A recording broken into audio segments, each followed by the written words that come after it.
What's up, everybody? Welcome to the Loud Spot. I'm your host, producer Sam. Today, unfortunately, Sebastian is on vacation.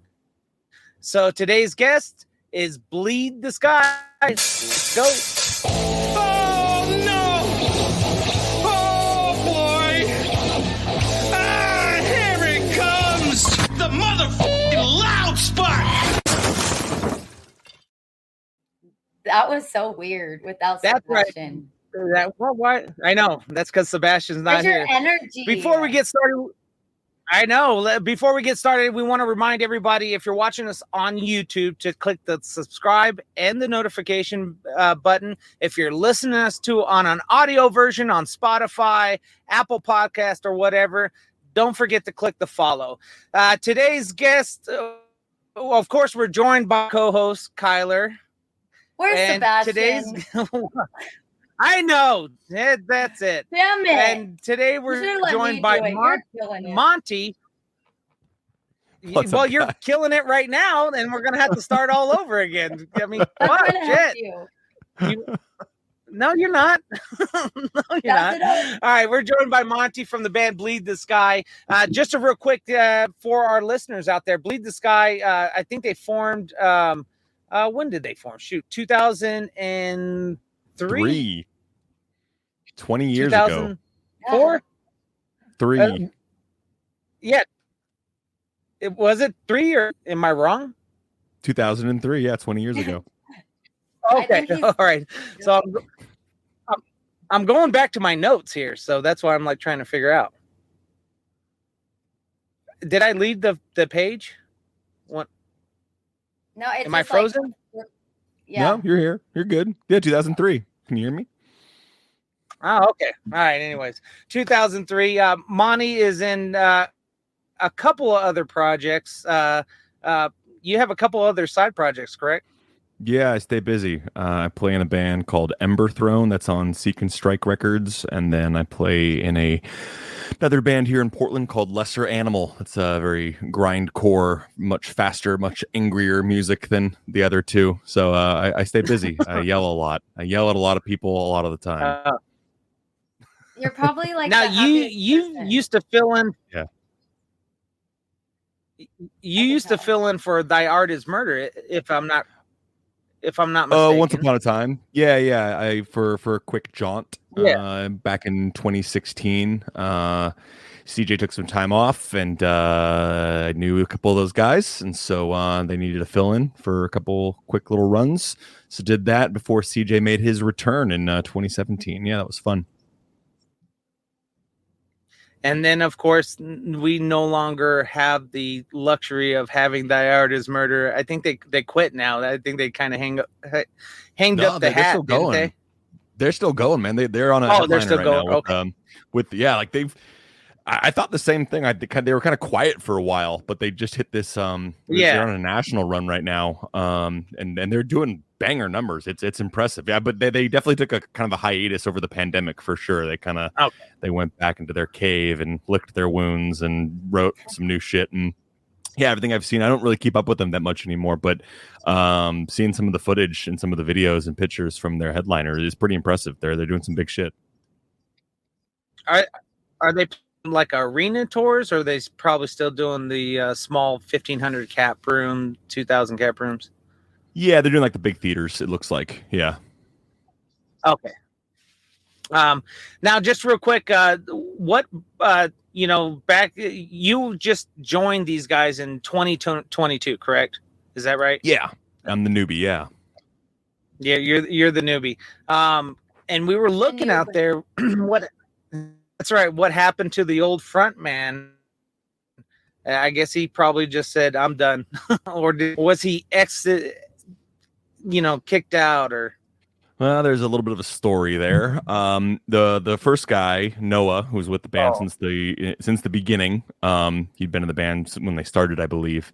I think he just kind of got burnt out on doing it and wasn't really as enthusiastic as he may have been. I haven't heard his side of the story, so I don't really know. But apparently it just wasn't a good fit anymore.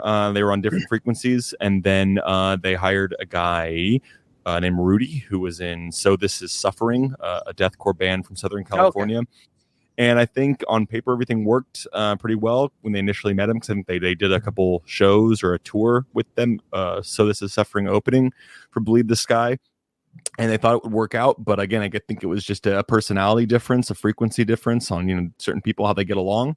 And it didn't work out. And Ember Throne, my other band, our agent, was the same agent for Bleed the Sky. And I was a big fan of Bleed the Sky from back in the day. Back in like high school, and I saw they posted that they needed they were looking for a new singer, or they had recently let their guy go. And on a whim, I hollered at our agent, was like, is there any chance in hell? Like, just kind of joking, thinking it wouldn't go anywhere. And then he hooked me up with Wayne, and we started talking, and now we've been making music for about half a year now and putting stuff out. That must have been the most exciting time of your life. Like, I can experience that. That's awesome. Getting that call. Cool. Yeah, that's pretty so cool. That's a dream. Yeah, it was weird. Yeah. It's, band I listened to in high school. Nuts.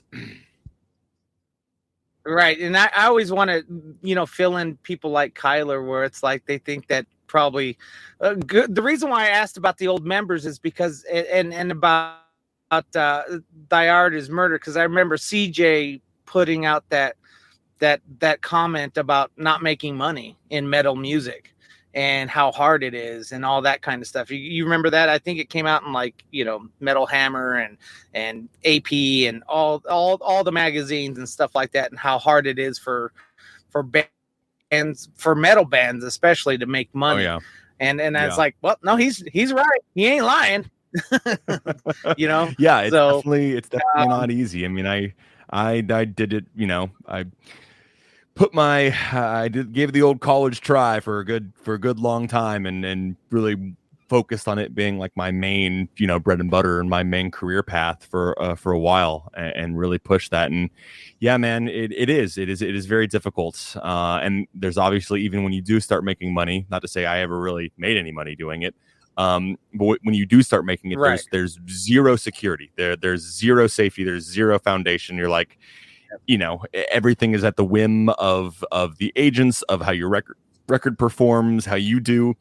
It's grueling. So, I mean, AC/DC said it 50 years ago, and they fucking hit the nail on the head. Then, it's a long way to the top if you want to rock and roll. See, that's our story. That's mine right there. Especially when it comes out. That's what I want. I want it. And that's and then if you start to hit mainstream radio, you'll get the haters that'll say, "Oh, you guys sold out. You got, changed your style." Bring Me the Horizon is a good, fine example. Listen to them back in the day, but once they started hitting mainstream radio with this new style, I was like, I actually really enjoyed this. And then, of course, I dove into their stuff, and I was like, why are people hating on this? This is great. And then I listened to their old stuff. I was like, oh, it's really deathcore back in the day. But I was like, what? They got to do what they got to do to make their money. They got to hit that mainstream radio. They got to get played on all these radio stations so they can start making money and start putting it away, because shit's not going to last forever. True. Fall apart. That's absolutely You're going to be too old. You're going to be like Mick from what? Mick from oh hell, what is that? The Stones? You're chonking on me over there, man. Your camera's all screwing up. Is that happening to you too? Yeah. It's just okay.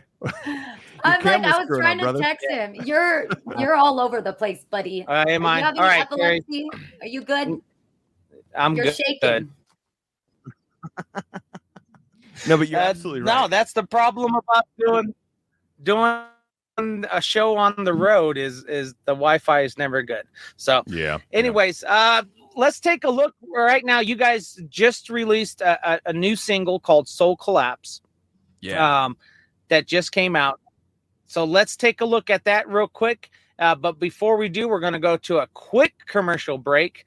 And we'll be right back with Monte from Bleed the Sky. All right, and we're back with Monte from Bleed the Sky. So you guys got this new single out, Soul Collapse. We're going to check out real quick. Tell me a little bit about the song before we get started. Soul Collapse I think it was one of, if not the first song we wrote together. the guys had a whole library of riffs and ideas and different capacities and forms and kind of structures and sketches of songs. And I've always been an arranger. I've always, liked to throw my hat in the ring when it comes to putting songs together in certain ways. And the guys are really open to collaborating like that. So they gave me, again, these kind of structures, these sketches of songs, and let me just kind of have at it and go just full mad scientist with it. So me and a couple of the guys would just go back and forth, via the staple of the future, the internet here, and just kind of kicking ideas back and forth and like, speaking band speak, like, let's do it this way. Like, no, like that, like, da da da da da da. Oh, I always wondered, how do you guys do that in your genre of music? Like, how do you guys come up with your words? Because I try to follow along and it's like, with the words, the lyrics. Oh, that's just like how do you guys get that? I mean, I have notes and notes in my phone of just mean shit that I think of. So when you get mad, you just write it down? Actually, I mean, come to think, yeah, that's so cool. I was talking with a buddy the other day that I was really pissed off about something that a friend did, and I was just stewing in it. And I was like, I wrote a text message out to text him, and then I deleted it, and I wrote it out and I deleted it, and then I said, you know what, I'm just gonna write some lyrics, and I went and did that, and just like it felt so good to like just have that kind of fire under my ass. Yell? But but I don't know, it's Vincent Bennett from the Acacia Strain. I need to do that. Yeah, it's good. Anger management at its finest. It helps, absolutely. Vincent from the Acacia Strain said, I write lyrics that look good on the back of t-shirts, and that's kind of also part of my process. But no, I'm stoked on the track the way it turns out. It definitely was a collaborative effort between a few of us in the band, and I'm excited to start playing it live soon. So yay. All right, well, let's take a look real quick at the new single Soul Collapse from Bleed the Sky. Here we go.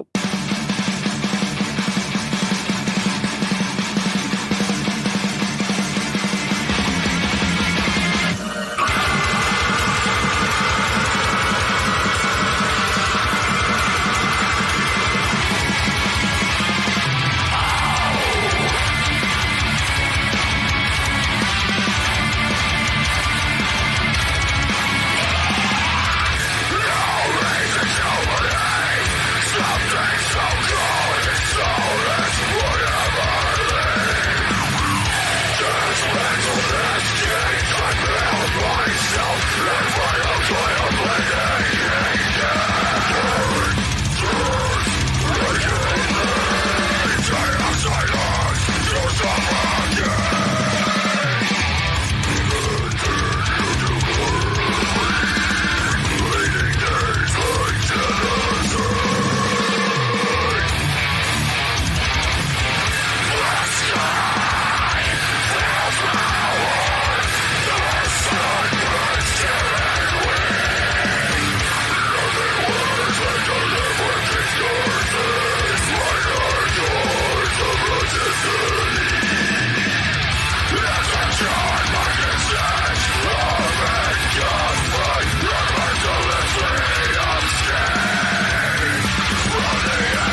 Here we go.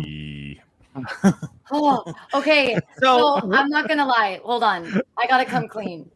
I hate horror movies, and I've never understood the words to like heavy metal because I don't want to. Right now, I was having a panic attack because it was everything scary that you could think of. It was like it was very well, but it did the trick. Good. That's what we're going for. Yeah, it did. I mean, the words were beautiful, but flesh, and I was just picturing, and all the hands were moving. I was like, oh my God. Spooky. It was, but it was a good song, but it gave me anxiety. Thank you. Good. Sorry. But that's a good thing, right? That's what you're going for. Exactly. It's not reggae, happy sunshine. Right. No. Quite the opposite. The opposite. Yes. Yeah. Yeah, and we tend to forget that music is an art, and the deathcore. Now, the funny thing is that the band's labeled as metalcore. Would you label them as metalcore anymore? I mean, yeah, they used to be a metalcore band for sure, but I'm pretty. Yeah, we're pretty much a deathcore band now. That was death. Yeah. All I saw was death. Yeah. And the thing is that that's it. And people forget that music's supposed to invoke an emotion into you, and deathcore with the gutturals and the lows and the screams. Now, is that all you, by the way, or is that all me? Someone else's? All you have great anger management skills because you let it out. That's why I'm in 3 bands. See, I make dinosaur noises in 3 bands, so that's why I'm just a nice, happy-go-lucky guy. I was gonna say, I was waiting for pig squeals to come out in that song. I ain't gonna lie. I haven't done one of those in a long time. I think they're coming back into style. I used to be able to do them pretty well. I haven't really tried in a minute. I should get to work on that. Maybe the next song. But no, when did you start like screaming? I'm thinking about my son, and maybe he could scream. When did you realize you have that talent? I was like in 7th grade. I think I was like 12. And I was playing guitar. I play a few instruments, Yeah. And I was in a band. We started a band, my local chums, and I was trying to sing and play guitar, and the guys were just like, "Bro, that ain't it. You don't got it." And so I think we covered like an AFI song, or we covered some like more hardcore kind of tinge song, and I yelled. And the guys were like, "Man, you sound really good." And then that just kind of got me started on like, oh, maybe that's a thing. And then I got into like Slipknot and more intense music, and kind of started hearing that. And after blowing my voice out like 100 times over the course of my life, you kind of learn the ways to do it and the ways not to do it. Yep. And just took it from there, just kind of out of necessity. I just really wanted to do that. I played guitar and did backing vocals in bands until I was like 19. And then I just wanted to go up there and just bring the mic, and I wanted to give that a shot, and I really liked it, and people told me I was okay at it. That was decent. So I just kind of took it from there. That's awesome. Yeah. As long as the people told you were good at it and not other bands. You ever notice that? Well, other bands is like, "Oh, you guys were so good. You were so good." And then you reach back out to them later. "Hey, do you want to do some touring together?" Crickets. 6 set, bro. 6 set, bro. Yeah. 6 set. That's right. I always loved when I got a new artist and they're like, "Yeah, this band said I was great," and I said, "They just said that to be nice. That's it. That's stage etiquette. Nice. That's all." Yeah. Exactly. I would tell them, "Oh, I get it. So you're better than them." What? I'm all about encouragement, but I see where you're going. You guys are. That's just the thing. Is people are too nice. Everyone's wants to be really kind and considerate, like you said, stage etiquette. But it's also like you never even if you completely fucking botch a set, no one's gonna really tell you, like, unless you're in like Germany or like the Netherlands, they'll fucking tell you. Those kids will tell you. Whereas like in the States, they'll be like, yeah, man, it was really good. Like no one will tell you had a bad set. None of the fans, at least. But sometimes it's like, I would like some constructive feedback, please. You know, right. And then don't get mad when the constructive criticism is not what you like. You know? Yeah. Now, Kyler, all, man, don't worry. Kyler, you were interested in some of his tour stories, right? Well, no, I just always wondered, because you look at the different genres of music, and when I picture your genre, I picture like crazy tours. So I want to know, like, what is your craziest tour story? Like, I have to know. I was in Mexico with a band that I'm not going to name, but any internet sleuths out there could probably figure it out. A few years ago, I was in Mexico, and we spent the day drinking and eating tacos, and I think it was in Guadalajara or Monterrey or one of the, I forget where, but we were partying all day, having a great time. You know, beer and tacos are cheap. I go back to the hotel to take a nap to get ready before the set. I show up to the show, and our guitar player is passed out drunk. He is blackout drunk in the green room, and the runner who's with us on the tour, we hired a guy to, you know, basically kind of production manage with our tour manager, just to kind of translate, make sure everything was, you know, running smoothly with the production company. And the tour manager was like, how fast can you get cocaine here? How fast can you get Yes, there it is. I was waiting. And the guy's like, all right. And so he runs and gets it, and we're smacking the guy, we're smacking our guitar player, trying to get him up.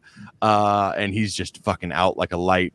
And so luckily the runner comes back with the Colombian booger sugar, and he, you know, gets him going, and he comes to life. And there's footage online of it. It's hilarious. He has a chair on stage and a trash can to puke in, and he does the whole set. Like, he does 2 songs standing up, and he does our entire like headline set. The rest of it he does it sitting down. Like, what a savage. But he did it. He was a consummate professional. He botched most of his solos, but he did it. He was still there. He was passed out. When I'm passed out, I'm done. Goodbye. It was pretty impressive. And our set was like 75 minutes too. It wasn't like 25 minute like throw and go. Set. It was like full production. So yeah. I bet he felt like shit the next day. Oh, yeah. That was pretty bad.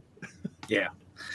All right. So real quick, where can people, you guys got any tours coming up or anything like that?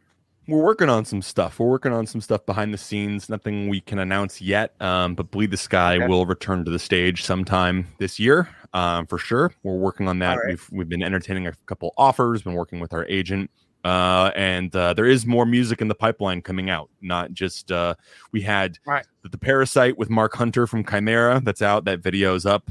It's been out for a few months. And then Soul Collapse just came out. And then we have a 3rd single done with a guest vocalist who I can't give away here, but I'm fucking ecstatic. Like, 13-year-old me is freaking the fuck out that we got this guy. That's a hint.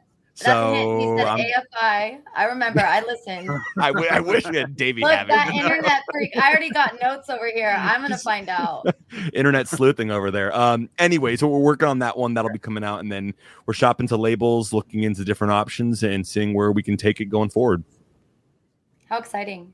Yeah, it's good stuff. And then new merch lineup or anything like that? Yeah, I think it's. I'll look it up right now. I think it's Bleed the Sky Metal, maybe.com. Let me find it right here. I should probably know this. Where is it? If you just search Bleed the Sky, it's probably on our Instagram and all that fun stuff. You can find all of the information for merch, but we do a merch drop for every single. There's new shirts come out. Let's see, Linktree. I'm in the band. It's Bleed the Sky, my Shopify, so it's pretty easy to find. Okay.